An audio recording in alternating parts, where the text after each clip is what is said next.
And what is life all about? Or have you ever asked yourself, what am I all about? Why am I here? Am I just an accident? Am I no more than the squirrel that scampers up the tree and across the lawn? Uh, who am I? Why am I here? What am I supposed to be doing? Look, millions of people die and leave nothing behind them except a tombstone. There was no project, there was no purpose in life, there was no objective of any kind. They just sort of hunkered along day by day. Is that what you're doing? Oh, it must be a boring life. That's why there's entertainment. Entertainment sort of pokes holes in the boredom of life. Entertainment, movies that are just time killers. What do you have after you've watched it? Or sports, hours. Do you sit in front of the television consuming hours and hours watching various sports? Why? Because you're bored. That's why. Because life has just become so dull, you're looking for any kind of break. Or novels, fiction, once upon a time in a far-off land. What's there to it? What are you doing with killing time because you don't know how to make it alive in your life? Why am I alive? What am I doing? Is there anything beyond the ordinary duties of life? Everybody has to work to pay the bills, and then there's the other stuff thrown in. So you get married and your little girl has piano lessons, and you go to the piano recital after she's had lessons and lessons and more lessons. And what is it? One finger on one key. Mary had a little lamb.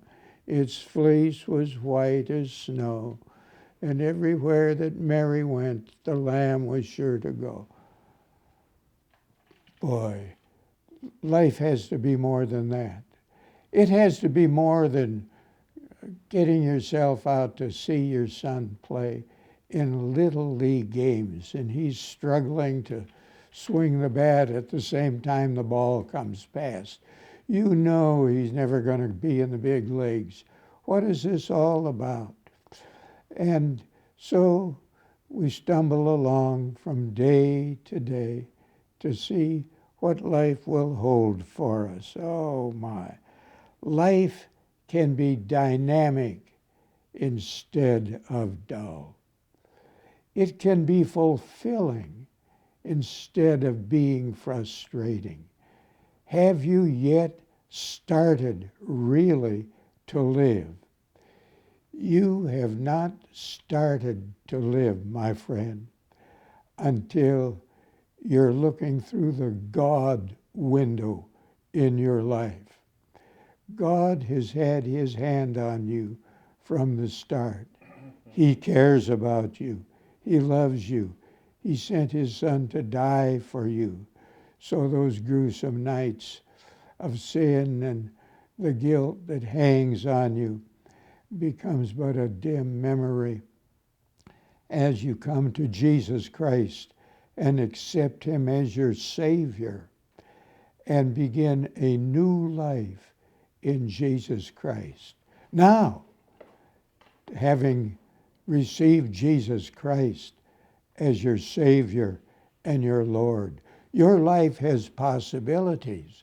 It need not be dull. It need not be frustrating. It need not be filled with junk, with all kinds of nothing things to divert you and entertain you. It can be purposeful. Do you have a purpose in living? If you've received Jesus Christ as your Savior and your Lord, you can have a life that is overflowing, that is abundant, that is real. And so we're on a series here, and this is number 7 of having a fulfilling life. And number 7, the principle is find God's purpose for your life. God didn't just spill you out onto this world with nothing in mind for you. He has something, and you can find out what it is. How do you find out? Well, Proverbs 3, 5, and 6 says, trust in the Lord with all your heart, and lean not to your own understanding. In all your ways acknowledge him, and he will direct your paths. God will show you what you're supposed to be doing. He has a plan for your life. He has a purpose for you living. He has some kind of project in mind for you. I have my Bible open to the book of Nehemiah, a little Bible book tucked away in the Old Testament that we usually do not pay much attention to. And Nehemiah is in a mess, as most of us get into. His nation had been seized by foreigners. He had been taken captive. He is no longer in Judea, but he's in Persia. Artaxerxes is the king, and he has a job, not exactly by choice, and isn't that true of most people? Isn't that true of you? It's just sort of something you got into, you don't even maybe remember why. But he was the cupbearer for the king. Now that means more than just carrying a cup and bringing it to King Artaxerxes. He had to taste what was in that cup to see if it was poisoned. A risky kind of thing. So if somebody was going to die, it would not be the king. It would be his cupbearer, Nehemiah. But along with that, this was sort of a classy job too, not a lowly, servile kind of occupation. He was really the receptionist for the king. You wanted to see King Artaxerxes, you had to check in with Nehemiah first, and he would make the arrangements and get you in. Ah, yes. So there was a little more to it. Now, one day he comes before the king, and Artaxerxes was king not for any reason. He was a sharp fellow, and we would say he was a psychologist, for he picks up something on Nehemiah that day.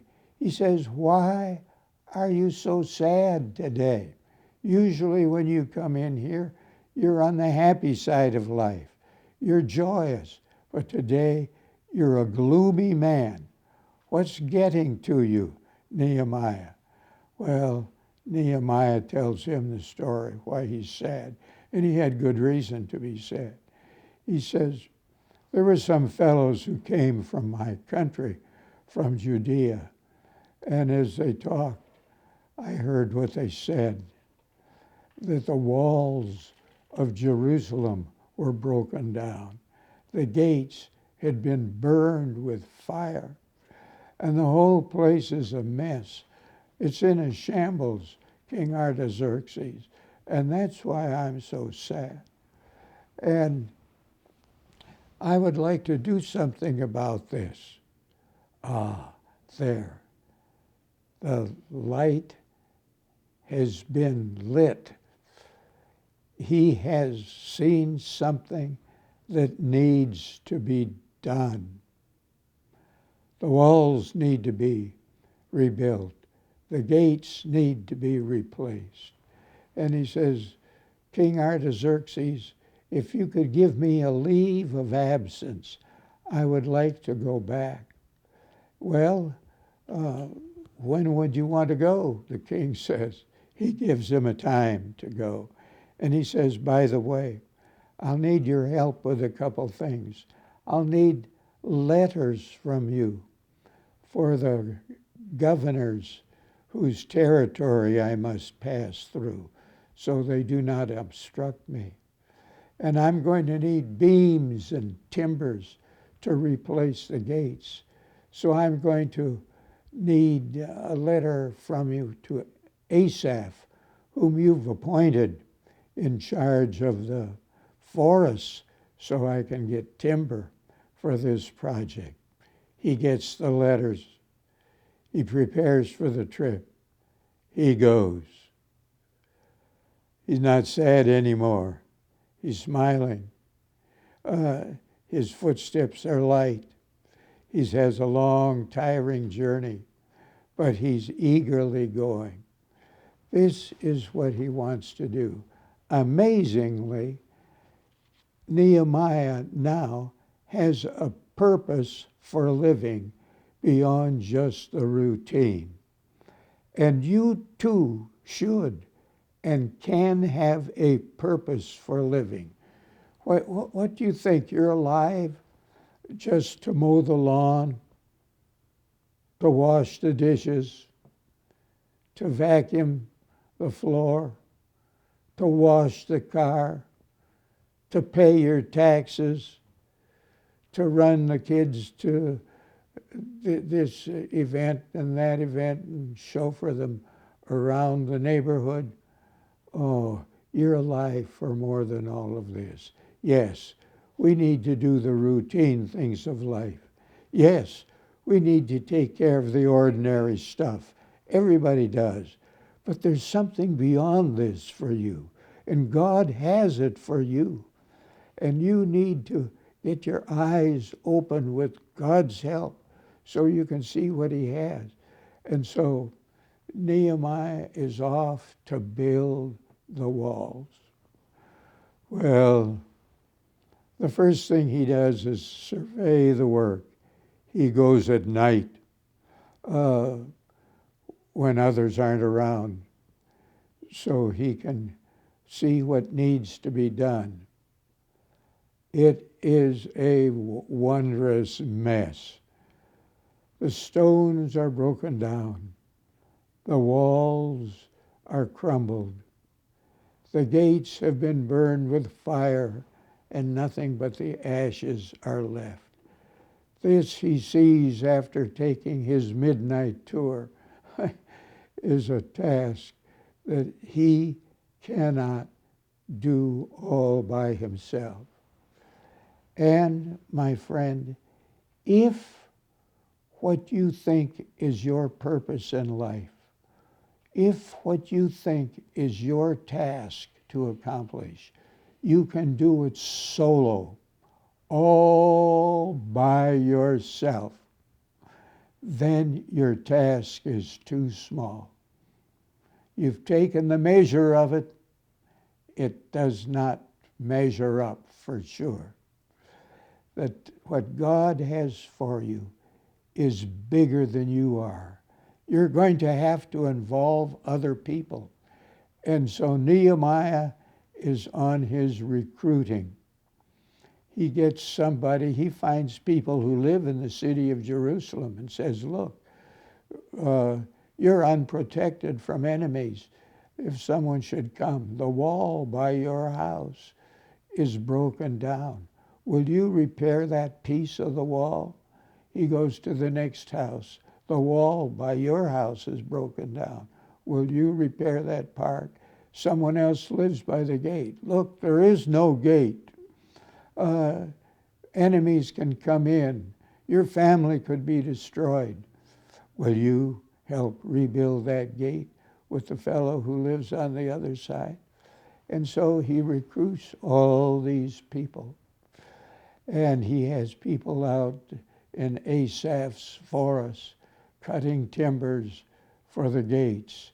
And he has this project underway. Do you have something bigger than you are? So you must involve the help of others. That's it's the way it works. Noah had a big project. He could not build that ark all by himself. No. He had to involve other people. He got his sons working on it with him. David built not an ark. There was not another flood. But David built an empire. But he did not do it by himself. He extended the boundaries to those that were given to his ancestor, Abraham, so that his people occupied the entire land. But he had armies and generals out doing the work of war to capture all this land so that they could have what God had deeded to them. Always someone else. Take the Apostle Paul. Oh, he had a big task. Evangelizing the Roman Empire. Winning souls. Starting churches. Far more than one person could do. Far more. So you start reading the list of other people. It's Timothy. It's Titus. It's Luke. It's Demas. It's Tychicus. You find a short list in Acts 20, verse 4. And he put them all together there. Yes. And together they evangelized the entire Roman Empire within one generation. Amazing, amazing. Now, how about you, my friend? What does God have for you? He has some, I don't know what it is. You have to find it out for you. It undoubtedly will involve people because God is very interested in people. People that you're going to help in some way. People to whom you're going to bring the gospel. But again, there's more than you can do. So you need to find someone to go with you, maybe 2 or 3, because you may not even complete the task, and your assistant, whom you have trained, is going to pick up on it. Ah, yes. Life can be worth living if you have something to live for. But if you're just stumbling along, dragging along, day after day, so were you destined by God to live to pay utility bills? Oh, you got to pay them, of course. But that's surely not your destiny. That's not your life project. All the little things that, all the ordinary things of life that need doing have to be tucked in here somehow. But there's more to it than that. So Nehemiah is at his wall building, and he's supervising. The stones were already there. The great blocks, they had just been knocked down by Nebuchadnezzar when he besieged the city of Jerusalem as the Babylonians took it over some years back. So they need to be moved. They need to be put in place rather than being just in heaps of rubble. They need to be in an orderly place and stacked up to make walls for the city. And the gates need to be fashioned and put back in place to guard the city of Jerusalem.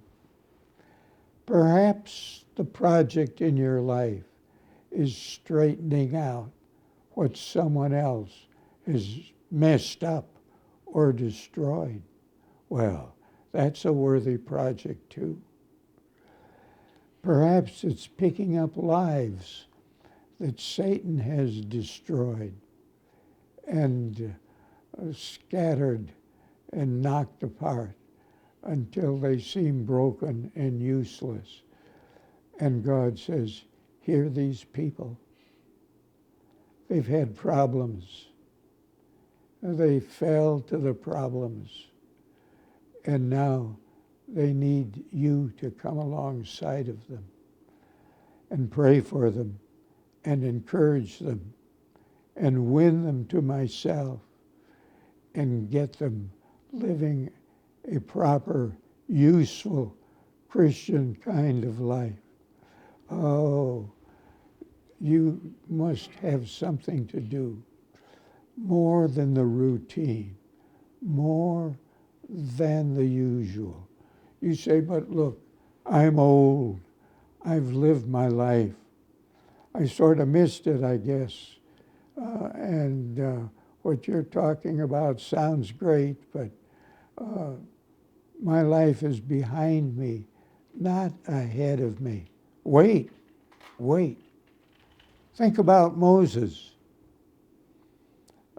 Moses had certainly a humdrum kind of life. He spent 40 years in the palace, taking classes, learning what the Egyptians knew. And then things sort of went bad for him. And he's out in the desert, in the Sinai wilderness. Oh my. But he's becoming very familiar with it. And then all of a sudden, God comes along. 40 years in the palace, 40 years wandering with his father-in-law's sheep out in the Sinai wilderness. It seems like a life that has gone nowhere. Learning what the Egyptians knew, that's fine. But what good is this? Wandering around with these sheep in the Sinai. What came of that? Not a very exciting life, and certainly not purpose-driven. But then God shows up in a flaming bush and talks to Moses. Now he finds out what he's supposed to do. Oh my, it's a big task. It's a super task. He's to somehow shake loose 3 million Jews from Egypt, lead them out, and lead them back to the land that God had given to them and pledged and promised to them. So what about the 80 years? The 80 years were preparation for Moses' life work that did not begin until he was 80 years old. You're old and you think you're about through. Oh, my friend, you may not be through. The best may be yet to come. What God has for you is still waiting there. And think it may be like Moses. All the seemingly meaningless stuff that you've been through for 80 years, like Moses maybe, was only preparation. God knew he was going to have to go and talk to the king at the palace. How would he know how to do that if he were unfamiliar. He was familiar with the palace. It did not overwhelm him. And that Sinai wilderness, that's where he was to lead the people of God. It was not strange territory to him. He had 40 years of plodding around there, 40 years of knowing where the water was, 40 years of knowing where the pasture patches were in that desolate place. Ah, yes, it was all preparation. So if your life has seemed humdrum so far, take a look back. It could be that God has brought you through experiences that are valuable and that are going to shape, even though there are few years for you left. And God may use you in a remarkable way during this time. And life can become exciting, yes. Well, back to our friend Nehemiah. They've been working. It was hard. There were those who came to oppose them, to discourage them, to keep them from building the wall. It was a challenging task. They almost were at war. And so there's a trowel in one hand and a sword hanging at their side to accomplish it. Ah, yes, but it's done. They're working on it, and they're accomplishing something. And Nehemiah couldn't do it alone, but he had all of these people with him, and he's got them going, and he's supervising them.